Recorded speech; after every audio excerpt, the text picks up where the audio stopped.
Hey everyone, and welcome to the Brentwood Baptist Leadership Podcast. I am Darrel Girardier. This month, we're doing something a little bit different. Every episode in August is part of the Road to Elevate series, giving you a preview of the practical breakout sessions and conversations you'll experience at the Elevate Church Conference on September 21st and 22nd, 2026. Today, one of my favorite people in the whole wide world, Madi Wuebben, is here to answer one simple question. What is Elevate? If you've been wondering who Elevate is for, why we created it, and what church leaders can expect, this conversation is a great place to start. Let's jump in. Madi Wuebben, it is so good to see you. It's great to see you. It's not like we don't see each other every day. No. I love how podcasts start out like, it's so good to see you. We see each other every day. Praise God. Yeah, praise the Lord. Exactly. That's what I say when I see everybody on our team. So let's just jump right in.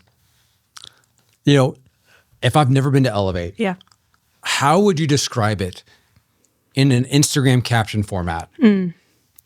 Elevate is a conference designed for your whole team to be able to get specific content that they need for their job. If we were to expand, we would say there's a lot of conferences out there for church leaders, but not every conference is designed for you to actually bring your whole team, whether they're paid, unpaid, lay leaders, deacons, Sunday school teachers. But we wanted to make a place a pastor or a ministry leader could bring their key volunteers, their admin, their strategic thinkers, and say, we want to give you some equipping in all of the ways you need it. Maybe it's about general leadership. Maybe it's about writing content that's helpful for your team. It's executive pastor questions. So there's breakouts for every lane, every ministry track that we think are helpful to share here at Brentwood Baptist. But it's designed so you don't just have to come by yourself, but you can bring your team and you can learn together. That's a long Instagram caption. I told you it was the expanded version.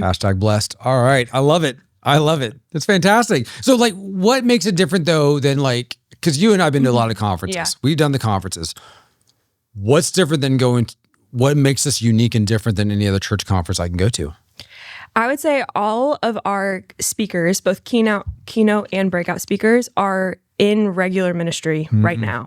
When we go to, you and I have done several conferences together, and we show up and it's like, hey, that guy hasn't worked on a church staff for like 10 years. And that girl, she's been out of the game for a minute. And so the people who are speaking, leading breakouts, they're like in the day-to-day grind. They're leading not just at big churches. So maybe one of the myths about Brentwood is that's just a big church in Middle Tennessee. But we have campuses that have 100 people on a Sunday. And there's campuses that are about 400. And those ministry leaders are the people who are leading the breakouts. I think the other thing that's unique is it's set up for local connection. So there are conferences that are just big national conferences, really big price tag, really big speakers. This conference is designed so you could say, hey, I'm with church leaders who are all from around 2 to 3 hours away. I could meet a really good ministry partner in the room in a breakout, and these are people I want to learn from all the time. Yeah, that is true, because we have people that, the cool thing about, I think, this conference is that you have people that once you're done with the conference doesn't end. You can, there's people you're going to connect with at the conference. You connect with the leaders of the conference. They're not going anywhere. But we do have people all across the globe. In fact, yesterday I found out we've got a group from Germany coming. So it is a bit international, which I think is phenomenal. Some of our partners from Utah will be here. Yeah, it's going to be great. Yeah. Last year we had people from Brazil. Yep. We had partners from Chicago. So we've got partners from all across the globe that are going to be here. When somebody goes to the conference, they come back, and they come back home. If they say, I'm so glad I came, ... what do you want them to fill in on that ... Like, why are they so glad they showed up? I think 2 buckets are priorities as we're planning the conference, and even as we heard feedback last year. One, we want ministry leaders to actually feel filled up when they attend the conference. Our worship services, our meal times, some connection times are strategically planned. So the church leader, who always has to be, quote, on, has time to actually just sit and receive.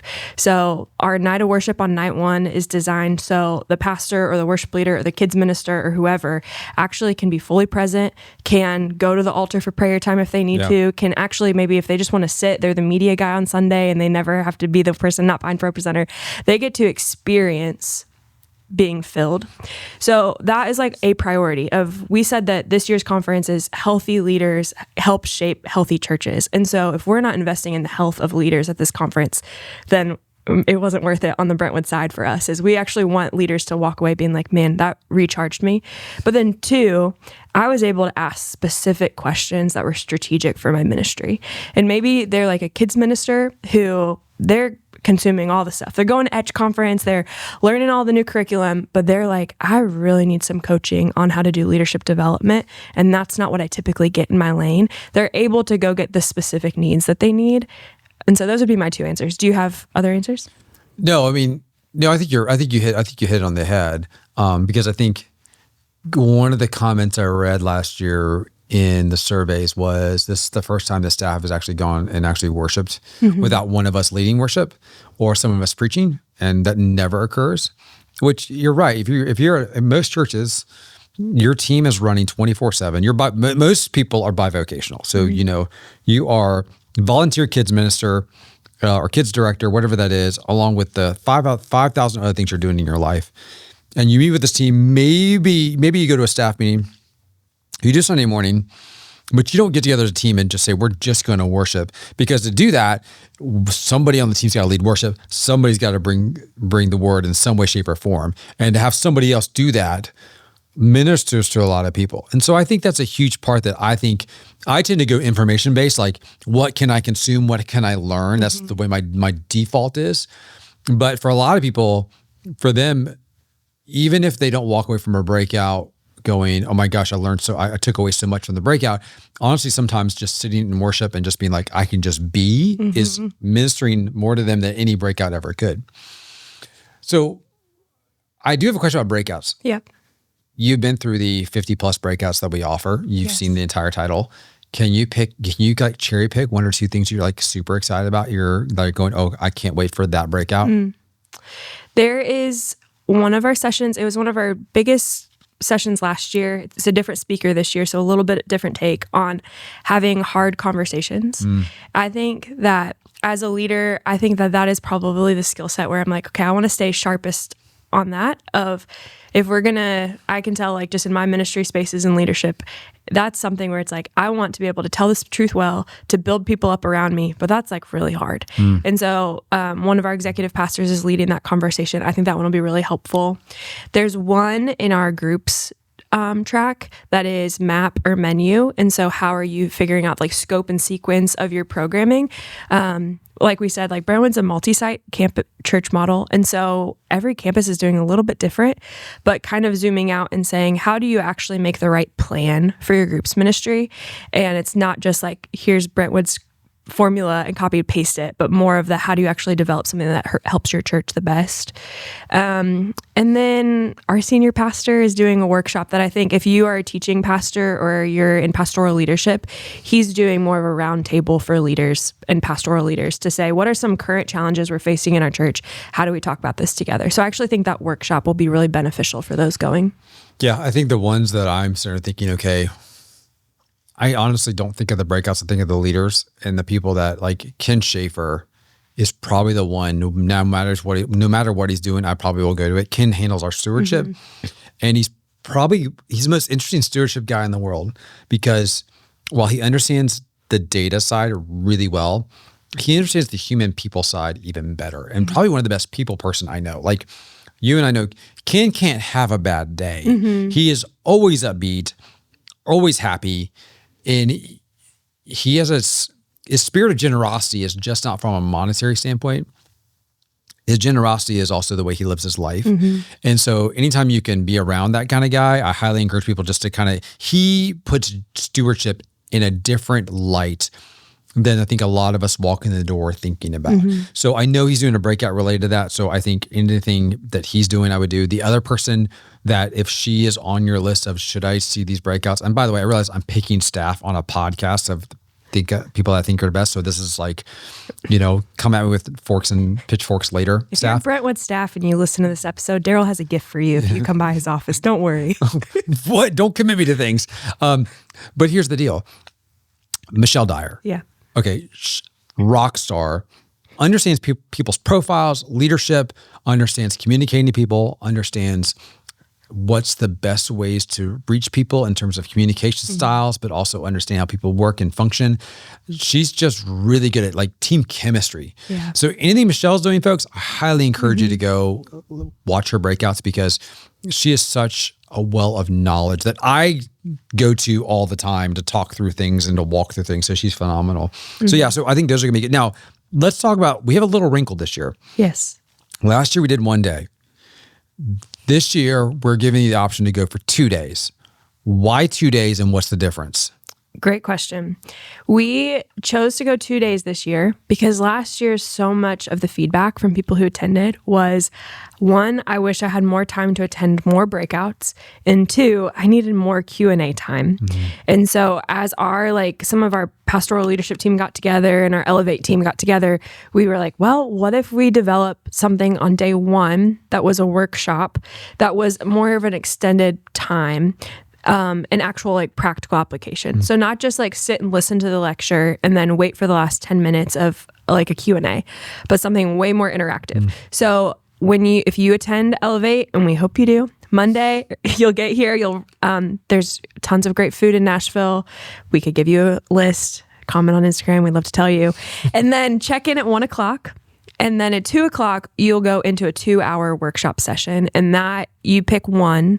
But those are more of the deep dive. So our worship and production team, that's an extended, how to run worship planning meetings that actually are effective and unified with your staff. The pastoral roundtable, a communications, how to build a communications team and strategy if you're a solo team player. Those types of things that are let's get into the nitty gritty, some extended dialogue on around tables, and not just listen to the expert and maybe you can catch their email. So that's day one, followed by dinner together and then that extended worship time. That was the other thing is last year, both for our own staff at Brentwood and people who attended, they were the worship time and hearing Fadi pray, those were sweet moments we wanted to capitalize on. Giving Tuesday, a specific keynote session time, 3 breakout options. So especially if you wear multiple hats and you're I want to go see that connections breakout, but I also want worship. Some of them are doubled up. So you can catch multiple lanes, and then an extended Q&A session as well. So it gives more dialogue, time to cover more content, and more time with your team, which we missed doing a 1 day. That's great. And by the way, so one of the things we decided to add was because of the fact that, for some folks, you live close enough to where a day is easy. I can drive up early in the morning, maybe it's a 3-hour drive, and drive back. I don't have to do a hotel. I'm just basically out of gas and registration costs. And then, so an overnight actually is an additional cost. And you, at the end of the day, you're I don't think I can do that, but I can do 1 day. Yeah. So folks, we actually have 2 different tickets. We have a 2-day ticket and we have a 1-day ticket. So if you're thinking, I can't do 2 days, that's fine. You can just come on the 22nd. That's more than okay if you want to do that. So when we think about this, beyond the content, if you could say what's one experience they have beyond the content, what's one experience you hope every single person at Elevate who comes walks away with, or connection? What's the one thing besides the content? What do you want everybody to experience or walk away with? I hope every person who attends Elevate feels like they met one person who is doing something similar to them. Either you're facing similar leadership challenges, you're wearing the same weird mix of hats on your team, whatever that is, that this conference is designed so you get to meet people who are doing multi-site, you get to meet people who are bivocational, you get to meet people similar to you, and you walk away saying, I'm a part of a bigger picture of what God's doing here in Middle Tennessee and around the world. When our pastor, Jay Strother, talked about some of this vision for leadership resources, it was seeing a movement of healthy churches. And a movement means we're all moving the same direction and you're working with other people. And so it's not just the content, but feeling I have like-minded brothers and sisters. I know what they're doing. I know who to reach out to, and I don't feel alone. Yeah. And I think that's one of the things we also want you to know is that while we're excited that people are listening to this podcast, I was actually, Maddie and I were at SBC, and I thought it was funny was people who walked up and said, we listened to the podcast. And by the way, we're grateful for that.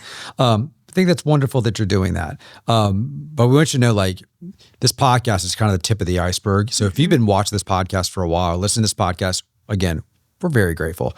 But we want you to understand, like, this is the tip of the iceberg. If you like what you're seeing here, the dialogue we have here, again, we're going to go so much deeper. You know, as Madi said, we're going to have 2 hours where we're going to do a deep dive on multiple different topics. And, you know, if you're a person who is a one solo show of a communications person, you know, which most churches, that's the case. We know most churches, it's like, I work communications and I also happen to be the AA for the pastor. You're going to be able to walk away with an entire communications plan for your church. You're going to walk away with a lot of tools in your toolkit. So we want people to know that there's another layer there that, like, it's really hard for you and I to convey that, I think, even on a podcast. Yeah. And one of the visions and like mission things we're aiming towards is saying, okay, this conference, there's a couple hundred church leaders here. That's awesome. But wanting to actually develop the partnership level. And those partnerships, we're really hoping blossom out of the Elevate conference, that people who come to the conference will say, hey, actually, there's some like young leaders on our staff who are looking for a residency program, or next step, maybe Brentwood is the place where they get equipped in the future. Or I'm looking for seminary options. I trust Brentwood because of the time I spent there. Maybe we can partner with them. And so a long-term goal of actually working together and those resources beyond a 1 hour or a 2 hour workshop, but deeper. Love it. Yeah. Love it. Madi Wuebben. Yes. As always, it is wonderful to hang out with you, even in a podcast setting. Love it. It's great. It's just like we're sitting in my office or sitting in your office. If today's conversation resonated with you, we'd love for you and your team to join us on September 21st through 22nd, 2026. You can learn more about what you heard today, our breakout sessions, and all that and more by going to elevatechurchconference.com. Thank you for listening to the Brentwood Baptist Leadership Podcast. We'll see you next week as we continue the road to Elevate.